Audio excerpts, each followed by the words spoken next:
la tesis de Roberto Gargarella de que el nuevo constitucionalismo latinoamericano se preocupó en cierta medida demasiado de los derechos y muy poco de las instituciones de poder, de lo que él llama la sala de máquinas. Yo creo que es una tesis sugestiva y que tiene un punto fundamental que yo comparto, que es que si uno solo toca las declaraciones ideológicas o lo que llamaban a veces la parte dogmática de la Constitución sin tocar las estructuras de poder, uno le hace un flaco servicio a los derechos y a la democracia. En eso creo que tiene un punto importante.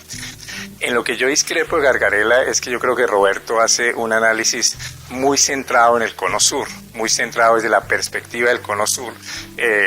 y yo creo que él no logra capturar realmente las modificaciones sustantivas que lo que algunos han llamado el constitucionalismo andino introdujo, que no son menores. O sea, cuando en Colombia, por ejemplo, se introduce una Carta de Derechos poderosa, pero también al mismo tiempo un órgano de justicia constitucional poderoso, uno está combinando la parte ideológica con la parte de máquinas, porque los jueces entran a modificar la parte de máquinas. Entonces yo creo que él, como siempre, ha tenido una cierta reticencia al control judicial de constitucionalidad, no total, pero una cierta reticencia. Creo que no valora suficientemente el poder transformativo que ha tenido la creación de tribunales constitucionales con cartas ampliadas de derechos, que en muchos casos, como en Colombia o Costa Rica, han implicado transformaciones sociales en ciertos aspectos profundas. En lo que yo comparto es que eso que algunos llaman neoconstitucionalismo transformador es insuficiente si uno no toca las estructuras de poder. En eso comparto su idea, pero creo que su idea ignora, digamos, no ignora, pero no valora suficientemente las particularidades del desarrollo del constitucionalismo latinoamericano andino, que es realmente lo que algunos llaman el nuevo constitucionalismo, porque ahí es donde hubo innovaciones en ciertos temas más allá, digamos, de la idea de la democracia liberal, que se retoma pero que se profundiza en ciertos aspectos, a veces con resultados positivos, en otros, infortunadamente, por desarrollos que yo no creo que sean imputables a su modelo constitucional, sino a desarrollos autoritarios ulteriores con desarrollos catastróficos, como en el caso de Venezuela. Entonces esa sería como mi valoración de compartir la esencia del planteamiento, pero con una perspectiva crítica frente a la posición del profesor Gargarella. El planteamiento de fortalecimiento de un poder judicial para garantizar derechos tiene potenciales transformadores, pero tiene también riesgos. Es tan equivocado ignorar el potencial transformador que eso tiene como hacer una loa al activismo judicial sin reconocer que el poder judicial es un poder que de todos modos tiene déficits democráticos por su origen, que puede cumplir, como diría Ferrajoli, una función democrática de garantía de derechos, o sea, una noción sustantiva de función democrática del Poder Judicial, pero que eso genera riesgos de que la judicialización de la política, que implica inevitablemente este rol más activo de los jueces, se traduzca en un mal sentido del término, porque la función judicial siempre tiene un contenido político, pero en un mal sentido del término, una politización de la justicia y que ciertos sectores de la justicia queden al servicio de ciertos partidos. Y eso puede ser particularmente problemático porque erosiona uno de los pilares del Estado de Derecho, que es la independencia judicial. Y yo creo que en Brasil algo de eso pudo haber pasado. Pero yo no creo que la crisis brasileña se explique esencialmente por un exceso del Poder Judicial, sino que la crisis brasileña, a mi juicio, muestra los límites del presidencialismo de coalición. Es decir, mucho de las cosas positivas que logró hacer el gobierno del PT, como era un gobierno minoritario por el multipartidismo brasileño, y como no era un régimen parlamentario y entonces el gobierno no podía disolver el Congreso para reconstituir mayorías o organizar una coalición, entonces la única forma que tuvo de vencer resistencias en el Parlamento, o la única forma que encontró, fue vencer esas resistencias a través de prácticas clientelistas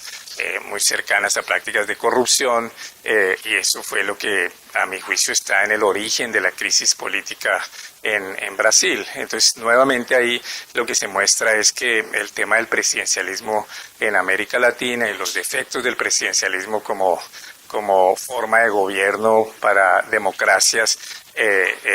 sigue persistente. O sea que esa idea que mostraron muchos politólogos de que,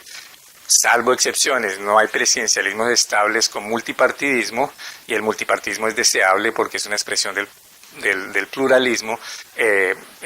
genera un lío, mientras que sí puede haber regímenes parlamentarios o semiparlamentarios con multipartidismo y sin necesidad de recurrir a esas prácticas, porque hay la coordinación necesaria entre gobierno y parlamento. Entonces yo creo que el caso brasileño vuelve a mostrar,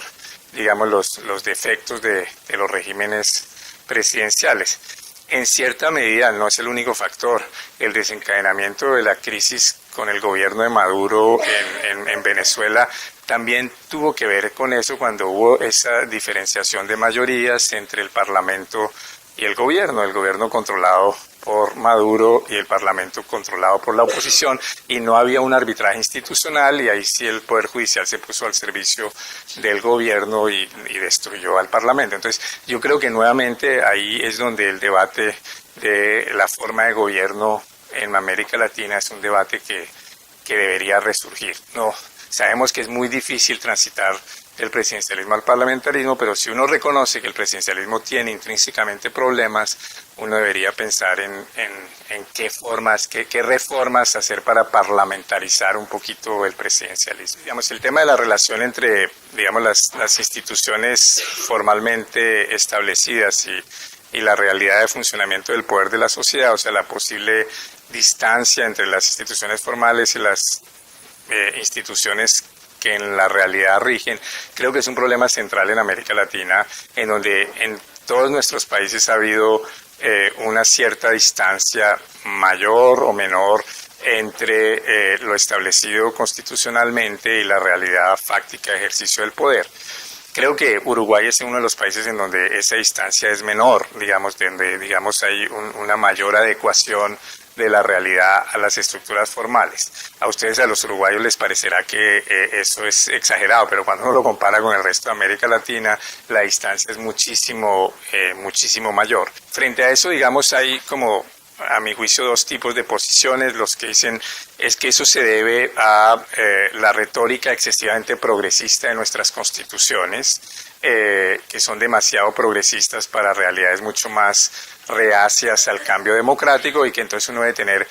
por decirlo de alguna manera, constituciones más tacañas en derechos. O los que dicen no, esa tensión bien manejada puede ser una tensión productiva, porque lo que genera es un empoderamiento de movimientos sociales que de todos modos tienen en las cartas constitucionales reconocimiento de derechos por los cuales pueden luchar y movilizarse. Yo sí he visto casos en Colombia, que es lo que más he estudiado, en donde el reformismo constitucional ha sido un mecanismo sutil para evitar la reforma social efectiva. En vez de hacer una reforma social efectiva, hacemos cambios constitucionales que generan una legitimación simbólica e ideológica y no se cambia nada. Pero en otros he visto cómo los cambios constitucionales y esa distancia entre las instituciones formales y las reales, lo que genera es un empoderamiento de movimientos ciudadanos que dicen no, eso está consagrado en la Constitución y empiezo a reclamarlo, empiezo a movilizarme y pueden lograrse transformaciones sociales. Entonces creo que no hay como una salida totalmente definida para todos los casos, sino que uno debe constatar, reconocer la existencia de esa tensión, tenerla en cuenta en los análisis y ver en qué casos es una tensión democráticamente productiva o en qué casos, por el contrario, es una tensión o una distancia que es muy problemática en términos democráticos. Yo soy un admirador personal en general de la democracia uruguaya y especialmente de lo que conozco de la experiencia de la democracia uruguaya, donde durante el periodo del vallismo creo que ahí se hicieron cosas muy importantes que creo que infortunadamente son poco conocidas en el derecho constitucional comparado, con dos argumentos que yo creo que son equivocados. El primer argumento es pues lo pequeño de Uruguay, y entonces que es un país cuyas experiencias no son útiles para la experiencia comparada, que es un país más homogéneo étnicamente, más homogéneo culturalmente y muy pequeño, y la segunda, lo que algunos llaman la singularidad uruguaya, que los uruguayos son particulares y entonces de ellos no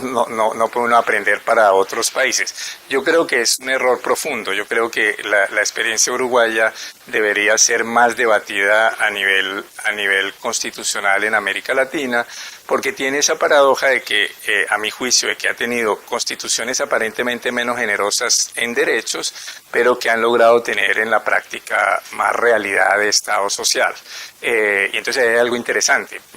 No digo que no tuvieran cierta, porque en las primeras décadas del vallismo,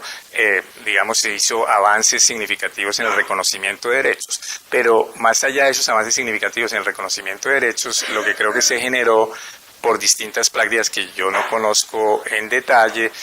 si fueron transformaciones del régimen político o transformaciones de la cultura política, se logró una realidad de esos derechos y una disminución de la desigualdad social que es notable para América Latina. Entonces, infortunadamente, es una experiencia, digamos, para los que estudiamos el socialismo latinoamericano, poco estudiada y poco conocida, y que debería estudiarse y conocerse más. Yo me acuerdo cuando hace unos años vine a Uruguay y leí algo de Valle y la manera como él justificaba que para ustedes es muy conocida, pero para nosotros afuera, digamos, era una forma muy hermosa de justificar la restricción de la jornada laboral, cuando él decía que es que el trabajador debería tener derecho a poder llegar a su casa para acariciarle la cabeza a sus hijos y poder contarle historias antes de dormir. Me parece una de las formas más bellas de justificar los derechos sociales. Entonces creo que hay muchísimo que aprender de la historia uruguaya y de la realidad presente.